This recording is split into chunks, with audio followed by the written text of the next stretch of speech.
Hello, my name is Candon Giuliano, and today I will be talking about blockchain architecture and its applications with Bitcoin.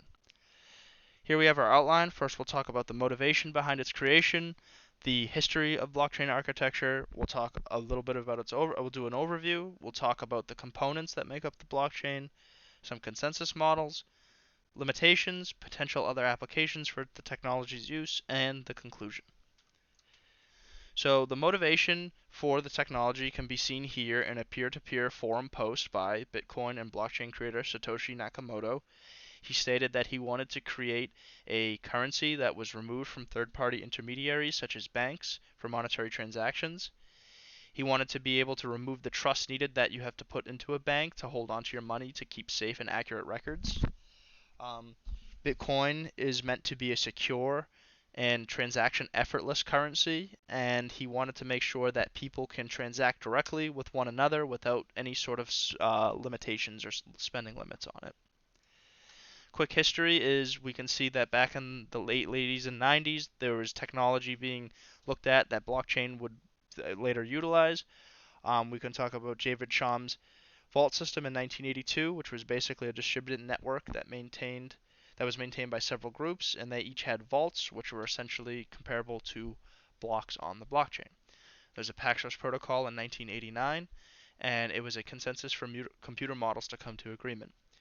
Stuart Haber and Scott Stornada created a way to timestamp digital documents in 1991, and in 2008, Satoshi Nakamoto published his paper, Bitcoin, a peer-to-peer electronic cash system, and in the following year launched Bitcoin that utilized blockchain technology. So what is the blockchain? If we look at it from a system view, it is a distributed network of nodes that share a public ledger.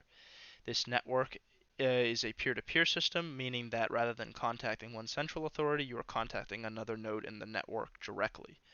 Each node has a copy of the ledger, hence the distributed, and every transaction made is broadcast to the entire network. So if A wants to send money to B, they publish that transaction to everyone in the system. They validate it to see if it's right. This is done through a miner, and we'll talk about later and how it's used in the consensus model. That valid block is then added to the chain. Everyone updates their copy, and the money sends from A to B. Um, and every transaction ever made is recorded on the blockchain, and we'll talk about why this is important.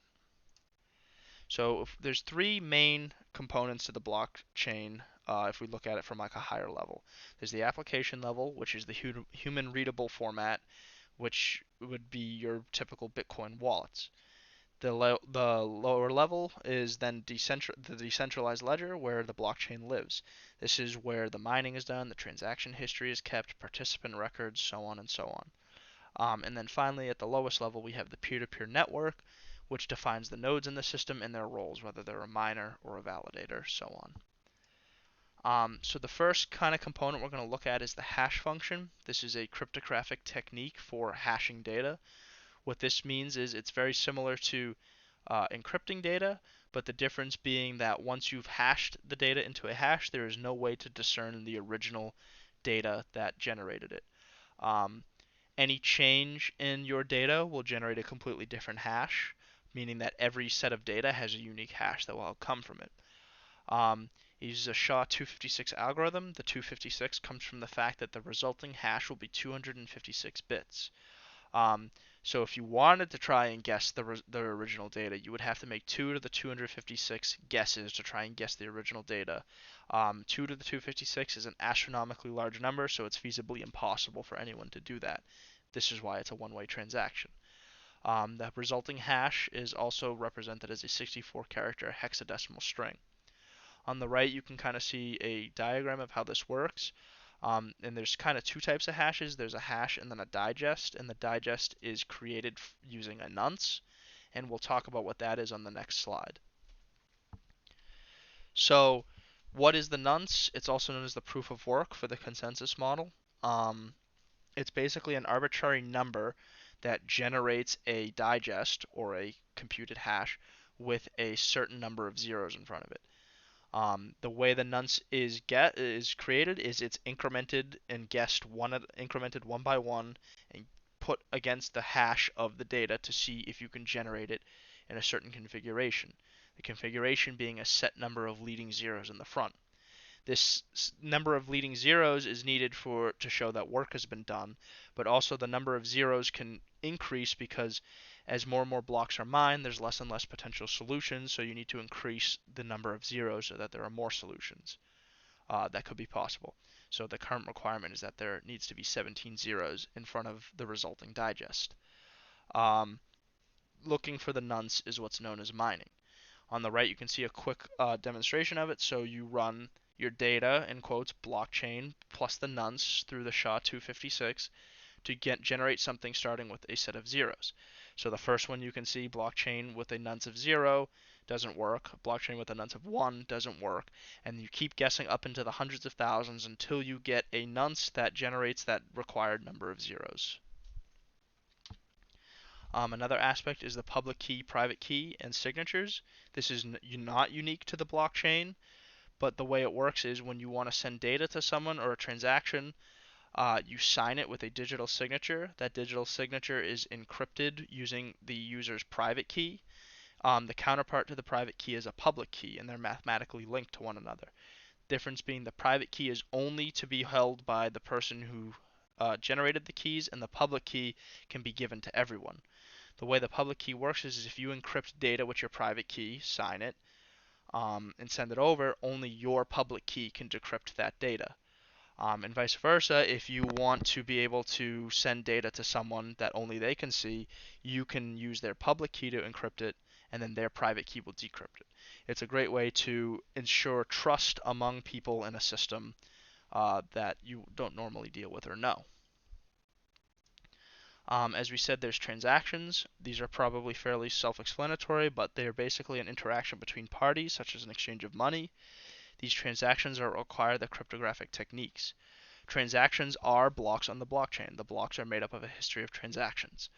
The transactions have all the data, the sender, the receiver, the information that's involved, and every transaction requires a full history of all the previous transactions. The reasoning for this is because if someone wants to send money to someone else, they need a history to know if this transaction is even possible. If sender A wants to send 10 Bitcoin and there is no record previously stating that they had that 10 Bitcoin, it will invalidate the transaction and it will not go through. And every transaction has a unique signature. The ledger is the blockchain itself. The blockchain is a history of all the transactions. In a centralized system, a central authority would keep track of this, such as a bank, whereas in the distributed system, everyone has a copy of this ledger. Any transaction made is broadcast to every node in the system. Every node has a complete history of all these transactions, so it's able to see if the chain is based on the correct set of historic transactions, and this is the way that they validate. Any loss of a node or even region of node has no effect on the overall system because everyone has a copy to validate against, so there's hundreds of thousands of other nodes to validate against. It's also very transparent for the records, whereas a bank wouldn't be transparent with their records.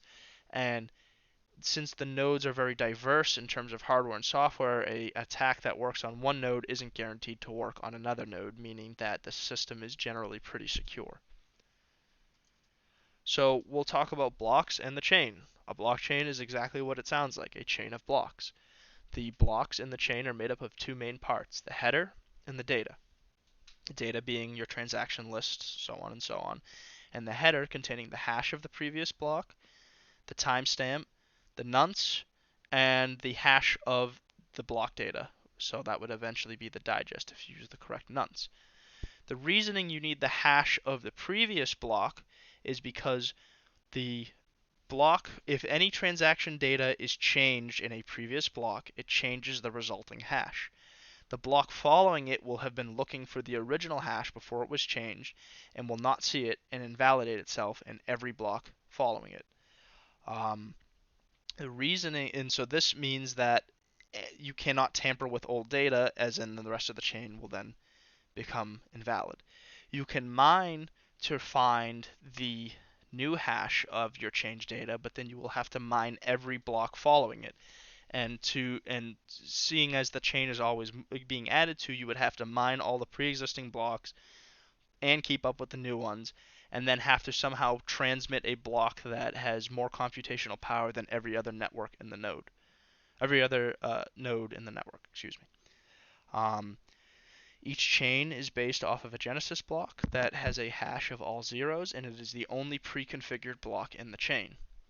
Um, this chain is really tamper-proof because, as we said, if you want, you have to compute more nonces than everyone else in the system combined, meaning that it would be a waste of time to try and tamper with old data. So as we said, how do these nodes come to agreement? They do this by using a consensus model.